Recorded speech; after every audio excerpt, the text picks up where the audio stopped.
বিষ্ণু ঈসা ইসলাম বললেন, মা বাআসাল্লাহু নাবিয়্যান ইল্লা রাআল গানাম। এই পৃথিবীতে এমন কোন নবী নাই যেই নবী বকরি চড়ায় নাই। কি চড়ায় নাই? বকরিরে আপনারা লক্ষ্মীপুরের ভাষায় কি বলেন? কি বলেন? ছাগল। তো পৃথিবীতে এমন কোন নবী নাই যেই নবী কি চড়ায় নাই?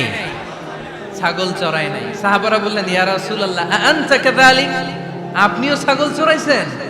বিষ্ণু ঈসা ইসলাম বললেন, না, আমিও ছাগল চড়িয়েছি। ওয়া ইন্নী আরআহা আলা কারারাইতি আহলি মক্কা, আমি তো মক্কাবাসীদের অল্প কিছু পয়সার বিনিময়ে তাদের ছাগলগুলোকে চড়িয়ে দিতাম। সুবহানাল্লাহ পড়বেন না? বিষ্ণু ঈসা ইসলাম ছাগল চড়াতেন। ছাগল চড়ানো সহজ কাজ না কঠিন কাজ? কেন কঠিন এটা? হ্যাঁ, টেরা খুঁটি মারে। হ্যাঁ, তো ছাগল যারা পালে তারা জানে ছাগল পালা কত কষ্ট। ওরে ডানে টান দিলেও কই যায়? রশি ধরে বায়ে টান দিলে কই যায়? সামনে টানলে কই যায়? পিছনে টানলে কই যায়? সারা সপ্তাহ আপনি সময় পান না এটার গোসল করাবেন। ভাবলেন আজকে জুমার দিন আমিও গোসল করি, এটারও গোসল করাই। এটারে আপনি পুকুর ঘাটে নিবেন, টান দিছেন, ওর বাপের কিরা ও 1 ইঞ্চিও সামনে যাবে না। ঠিক কি না? এই টেরা প্রাণী আল্লাহর কি মহিমা। আল্লাহ তাআলা পৃথিবীর সবচেয়ে শ্রেষ্ঠতম মানুষদেরকে ছাগল চড়িয়ে ছেড়েছেন। ঠিক কি না? মা বাআসাল্লাহু নাবিয়্যান ইল্লা রাআল গানাম। এই পৃথিবীতে এমন কোন নবী ছিল না যে নবীরা ছাগল চড়ায় নাই। আল্লাহ বুঝাতে চাইলেন ছাগল চড়ানো অনেক কষ্টের কাজ, অনেক ধৈর্যের প্রয়োজন। এখন নবীরা তোমরা ছাগল চড়াও, কিছুদিন পর ছাগলের চেয়েও টেরা জাতি মানুষ চড়াইতে হবে। মানুষের মধ্যেও টেরা আছে না নাই? ভালো বললে ভালোটা বুঝে না, ডানে যেতে গেলে বায়ে যায়, বায়ে যেতে বললে ডাইনে যায়, এরকম আছে না নাই? সম্মানিত ভাইয়েরা, সমস্ত আম্বিয়া আলাইহিমুস সালাম ওনারা কর্মঠ ছিলেন। সাইয়েদনা আদম আলাইহিস সালাম নিজ হাতে চারা গাছ রোপণ করে চাষাবাদের কাজ করেছেন। সুবহানাল্লাহ পড়েন। সাইয়েদনা ইব্রাহিম আলাইহিস সালাম চাষাবাদের কাজ করেছেন।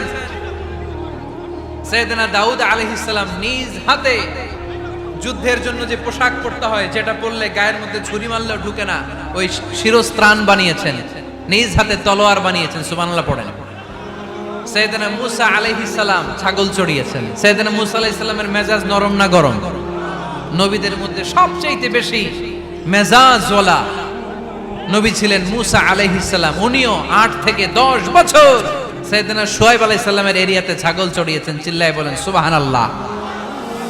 এজন্য নবীরা যেহেতু কাজ করেছেন, কর্মঠ ছিলেন, আমরাও কর্মঠ হব। ঠিক কি না?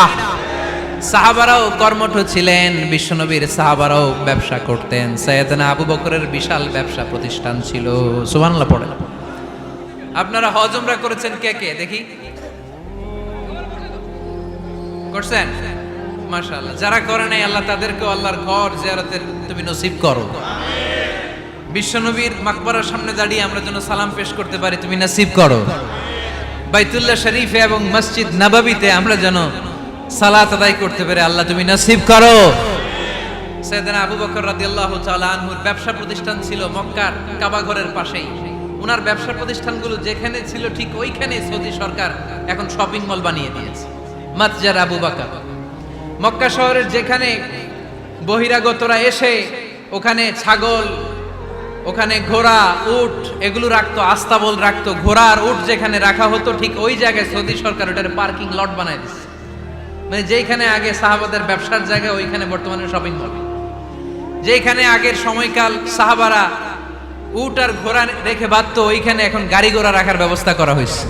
সাইয়েদনা আবু বকর অনেক বড় ব্যবসায়ী ছিলেন। ওনার নিজ টাকা দিয়ে হাবাসা থেকে আসা সাইয়েদনা বেলালকে তিনি 20,000 স্বর্ণ মুদ্রা দিয়ে উমাইয়া ইবনে খালাফের কবল থেকে তিনি মুক্ত করেছেন। সাইয়েদনা উসমান যুন্নুরাইন বড় ব্যবসায়ী ছিলেন। নিজের টাকা দিয়ে মদিনার মুসলমানেরা পানি খেতে পারে না, বিইরে রুমা নামে একটা কুয়া ছিল, এই কুয়ার মালিক ছিল ইহুদি। মুসলমানেরা পানি খেতে গেলে সে বকা দিত, পানি খেতে দিত না। বিশ্বনবী বললেন, আমার সাহাবীদের মধ্যে এমন কি কেউ নাই নিজের অর্থায়নে বীরে রুমা কিনে মুসলমানদেরকে দিয়ে দিবে? সাইয়েদনা উসমান যুন্নুরাইন বলল, ইয়া রাসূলুল্লাহ, আপনার খেদমতে আমি হাজির। মুহূর্তের মধ্যে সাইয়েদনা উসমান যুন্নুরাইন নিজের অর্থায়নে বীরে রুমাটা কিনে মুসলমানদের জন্য সদকা করে দিয়েছে। তো ব্যবসা না করলে, কর্মঠ না হলে, উপার্জন না হলে সদকা করা যাবে? চিল্লায় বলেন করা যাবে? সুনানে তিরমিজির বর্ণনা, বিষ্ণু ঈসা ইসলাম মক্কা থেকে যত সাহাবারা হিজরত করে মদিনায় এসেছে, মদিনাতে কোন না কোন সাহাবার সাথে বিশ্বনবী ভ্রাতৃত্বের বন্ধনে আবদ্ধ করে দিয়েছে। সুবহানাল্লাহ পড়েন। এজন্য মক্কা থেকে যারা এসেছে এদেরকে বলে মুহাজির। এদেরকে কি বলে? আর মদিনায় যারা ছিল এদেরকে বলে আনসার। এদেরকে কি বলে? আওয়াজ করে উত্তর দিবেন। মক্কা থেকে যারা এসেছে তাদের নাম, আর যারা মদিনার সাহাবী তাদের নাম আনসার। আজকে এই মাহফিলে লক্ষ্মীপুর এর বাইরে থেকে কারা কারা আসছেন দেখি?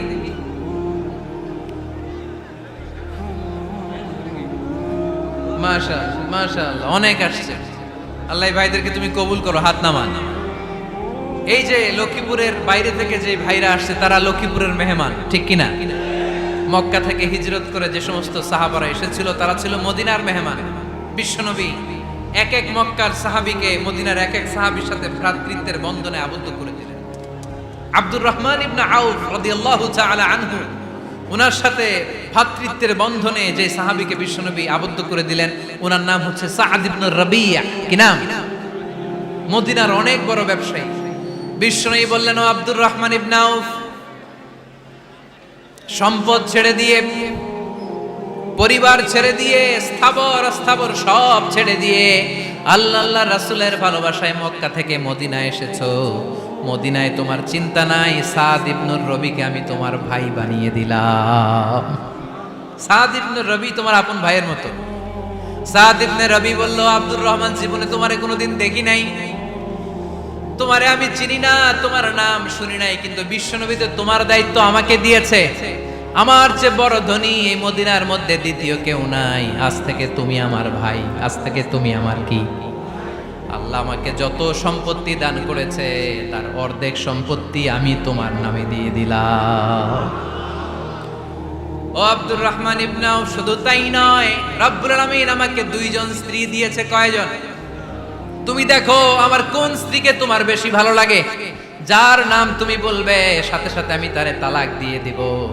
তার ইদ্দত পালন শেষে তুমি তাকে বিয়ে করে তোমার সাথে নিয়ে যাবা। সুবহানাল্লাহ। কারণ বিশ্বনবী তোমার দায়িত্ব আমার কাছে দিয়েছে, তুমি আমার ভাই। আমি মদিনার সবচেয়ে বড় ধনী, আমার অর্ধেক সম্পদ আমি তোমারে দিয়ে দিব। আমার দুই স্ত্রীর এক স্ত্রীকে তোমারে দিয়ে দিব। সাইয়েদনা আব্দুর রহমান ইবনে আউফ এই কথা শুনে অবাক হলেন।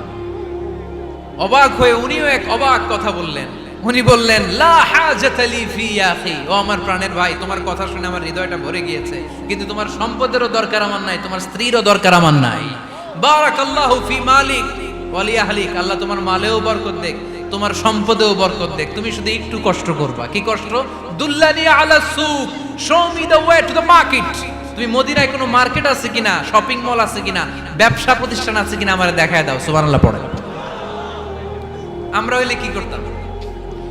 লক্ষ্মীপুরে যারা আসছে এদের একজনকে যদি বলা হয়, ভাই আপনি এখন থেকে লক্ষ্মীপুরের ভাই, আমার অর্ধেক সম্পদ আপনারে দিয়ে দেব, কি করবে? পায়ের উপর পা তুলে খাবে আর বলবে, কি আনন্দ আকাশে বাতাসে, ঠিক কিনা? এরপর যদি বলি, ভাই আমার দুই বউ, যেটারে সুন্দর লাগে বলেন তালাক দিয়ে দেই, নিয়ে যান, কি বলবে? কি আনন্দ আকাশে বাতাস। আল্লাহ রাসূলের সাহাবী আব্দুর রহমান ইবনে আউফ বললেন, লা হাজাতা লি ফি, আমার দরকার নেই। দুল্লানি আলা সুক, just show me the way to market. এখানে মার্কেট কই আছে দেখায় দাও। অবাক হয়ে গেলেন সাদ বিন রবি, বললেন, ও আব্দুর রহমান ইবনে আউফ, ঠিক আছে, তুমি যদি নিতে না চাও তোমারে আমি জোর জবরদস্তি করব না। শুনে রাখো, মদিনাতে ইহুদিদের কয়নুকার একটা বাজার আছে। এই কথা বলার সাথে সাথে আব্দুর রহমান ইবনে আউফ চলে গেলেন। এর পরের দিন অল্প কিছু পনির আর ঘি দিয়ে ব্যবসা শুরু করলেন। পনির আর ঘিয়ের ব্যবসা করতে করতে করতে করতে ব্যবসায় তিনি এত লাভ করলেন, উনি বললেন, আমি যদি কখনো মদিনার বালুর মধ্যে হাত দিতাম ওই বালুটারও সোনা বানায় দিত কে? দুল্লানি আলা সুক। লক্ষ্মীপুরের কর্মঠ যুবক ভাইয়েরা, এই আব্দুর রহমান ইবনে আউফ আমাদের প্রেরণা। উনি অন্যের ঘাড়ে পাড়া দিয়ে খেতে যায় নাই, আরেকজনের উপর ডিপেন্ডেন্ট বা নির্ভরশীল হতে চায় নাই। তিনি স্বাবলম্বী হওয়ার শিক্ষা, লেসন কিয়ামত পর্যন্ত গোটা বিশ্বের যুবকদের জন্য রেখে গিয়েছে। চিল্লায় বলো ঠিক কিনা? দুল্লানি আলা সুক, show me the way to market. Market কোথায় দেখাও। পনির আর ঘি নিয়ে ব্যবসা করতে করতে কয়েক মাসের ব্যবধানে ইতিহাস সাক্ষী সাইয়েদনা আব্দুর রহমান ইবনে আউফ মদিনার বিশাল বড় বিজনেস ম্যাগনেটে পরিণত হয়ে গেলেন। চিল্লায় পড়েন আল্লাহু আকবার। এজন্য ব্যবসার ভিতরে বরকত ঢুকিয়ে দিয়েছে কে? বিষ্ণু বললেন আত-তাজিরা সাদুকাল আমিন মা'আন নাবিয়্যিন ওয়াস সিদ্দীকিন ওয়াস শুহাদাই ওয়াস সালিহিন। আমানতদার ব্যবসায়ী তারা সাধারণ কোনো মানুষ নয়, কিয়ামতের দিন নবীদের সাথে হাসর হয়ে যাবে। আপনারা যারা ব্যবসা করেন এটা সাধারণ বিষয় নয়। বিষ্ণু ইসলাম নিজেও ব্যবসায়ী ছিলেন। ওনার জীবনের প্রথমে তিনি খাদিজা রাদিয়াল্লাহু তাআলা আনহার ব্যবসার স্টাফ হয়ে কাজ শুরু করেছেন, এরপর নিজে ব্যবসা শুরু করেছেন। এরপরে খাদিজাতুল কুবরা রাদিয়াল্লাহু তাআলা আনহা সব সম্পত্তি বিয়ের পরে বিশ্বনবীর পায়ের সামনে ঢেলে দিয়েছেন। বললেন ইয়া রাসূলুল্লাহ, এই সম্পদ আমি আপনাকে দিয়ে দিলাম, আপনি ইচ্ছামতো দিনের প্রয়োজনে খরচ করেন। সুবহানাল্লাহ পড়েন।